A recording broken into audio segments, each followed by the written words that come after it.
Hello and welcome to the channel. If you haven't done so already, make sure to like and subscribe, and I appreciate every single one of you guys. So obviously, it's been a slow Honda news day, so we're going to be talking about this. The 2023 Type R gains a little bit of a weight, just a tad bit.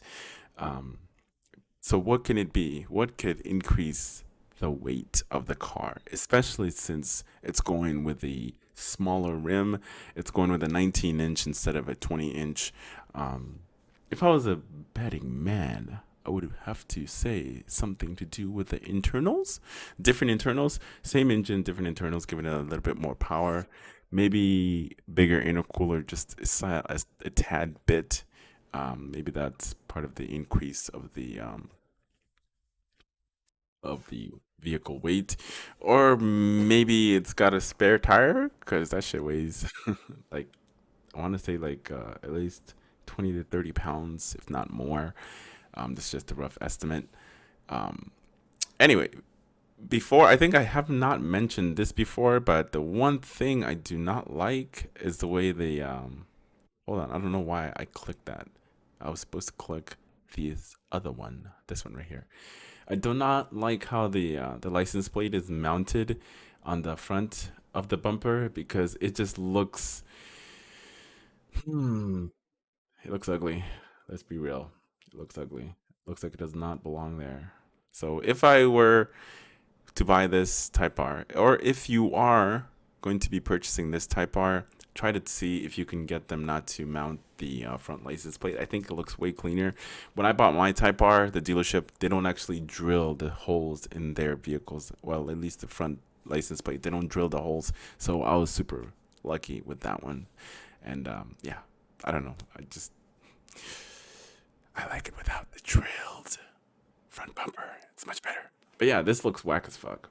So you would either need a license plate relocator, or maybe have one that kind of like has a James Bond where it can kind of come down from the bottom, because I've seen those on the market where it comes down from the bottom of the of the undercarriage, I guess, and then it comes back up, so it goes like kind of like flips up right here, and you can just have that when you get pulled over and just push the button and the license plate comes out, and then you are in compliance.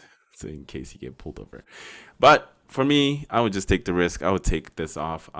Mine on my Type R right now, I taken mine off, and then I usually just get a fix-it ticket. And then what I would do is I actually made a video on that, on how to relocate temporarily your license plate, and you can just put it right here because this looks like the same grill. Just temporarily, just take some zip ties, zip tie that right there, and you're good. Get it signed off, and you're good. And then you can just take it off after, and it's simple. So if you want to see that video, I'll leave a link in the description, either up top, somewhere here, or in the link below if you want to go check out that video. So without waiting any longer, let's go ahead and check out the increase of weight. Just light increase. So 2023 Honda Civic Type R, good for 326, but gains 88 pounds. So I guess it's getting a little bit more power also. But here's the thing: when it comes to Europeans Type R, theirs are always going to be a little bit more performance than ours because they use different gasoline. Their ratings are different than ours. If you use the higher, like, instead of using like what is it, like 91, if you go up to like a 93 or anything higher, then you will get more performance out of that vehicle. And it's proven that if you go, especially sports cars, they have to run on premium gasoline, otherwise you're not getting all of your power. Like let's just say, hypothetically speaking, when I had my 1.5 turbo and I was just running on regular gas, so I'm not getting much power or performance. But if I switch over to a 93 or 91 octane, then I would get a little bit more performance out of the vehicle. So same thing here. If you put in like higher test gas, you are going to get a little bit more performance. But anyway, moving on. In terms of power, we know that the new Civic Type R is powered by a 2-liter turbocharged 4-cylinder engine. The brochure reveals the engine is good for 326 horsepower and 310 foot-pounds of torque. That is a touch more than the outgoing FK8 generations model that delivers 316 and 295.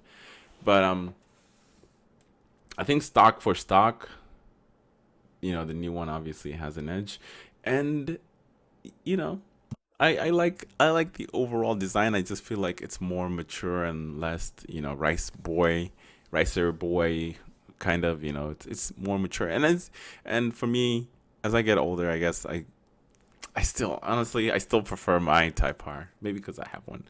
I still prefer mine over this one. But if I had a choice and if I had the means, I would pick this one up too. Put it next to each other. I don't know. Especially since they're going to be banned. We're not gonna get any more Type R in what 2026 supposedly. That's when the transition is supposed to start here in the state of California. Either that, or I'll probably have to move somewhere else if they're selling it in other states. I may consider that. Still considering that right now.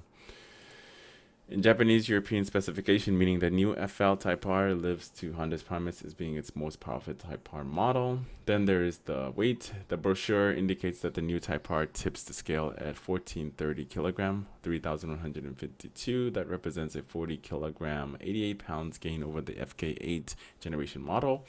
Although it's worth noting that the car's quoted weight likely will be depending on the market and different weighting systems used. The brochure also confirms that the car's first through 6 gear ratios are identical to FK8 model, although the final drive has changed from 4.111 to 3.842. In theory, this should give FL5 model a higher top speed than its predecessor, although Honda has yet to quote a figure. Various other improvements made to the Civic Type R will also provide it with more performance than the old model. Suspension and steering systems have been enhanced from FK8 car, and the Honda has already claimed a new front-wheel drive lap record in Suzuki circuit with the 2023 model. It is expected to attempt to set a new front-wheel drive lap record at the Nuremberg. I'm not even going to try, likely snatching the record away from Rinaldo Mangana RS Trophy. Such a long name. So yeah, there you go. So now we know what the performance is gonna be. We're getting we're getting what? 16. Hang on, where is it? So you're getting 10 more horsepower, but that's just like Honda. That's just like Honda. But I guarantee you, once you put this thing on the dyno, it may dyno for a lot more, just depending on what kind of dyno it is. Perform and torque wise, you're getting what, 15 more. So you get 10 and 15 more performance power. It doesn't seem like much of an upgrade, to be honest with you guys. But who knows? Because to me, this feels like this is the last generation of the Type R.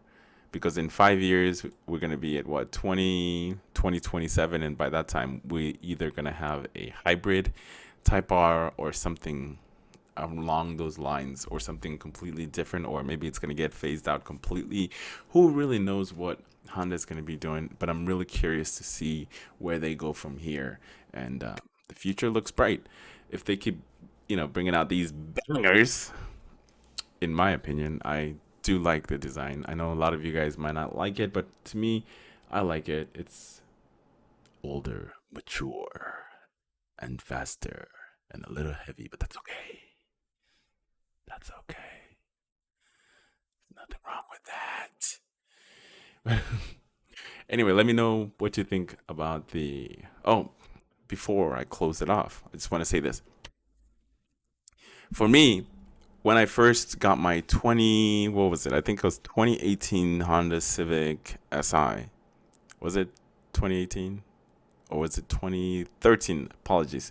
2013 Honda Civic Si. I was super disappointed with the amount of power, because every single generation Honda's just like increases it an inch, an inch, an inch, an inch. But the positive thing is, with Honda, making the Civic Type R, because they no longer have competition from Subaru. Subaru's not making a STI, so there's nobody there. The only other ones is just I think the Golf R, and then you have the Toyota's new one that's already out. Well, it's not really out yet, but it's coming out soon. So yeah,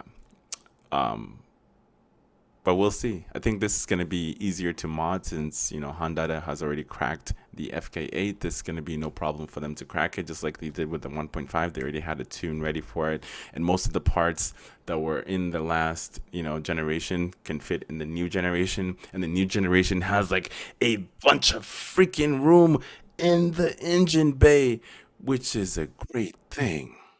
Such a great thing for tuners. So this is going to be like the ultimate tuner's dream car because you have a ton of room in the engine bay, especially the SI has a ton of room in the engine bay, and you can just go bonkers in there. You can even swap in a Type R motor in that chassis because there's just so much room. But the previous generation, it was like stuffed in. Everything's just cramped and shoved in together, and it's hard to work on it if you got big hands like me. But anyway, this is where I will leave the video. If you enjoy it, make sure you give it a like and subscribe if you haven't done so already. And I will see you in the next one.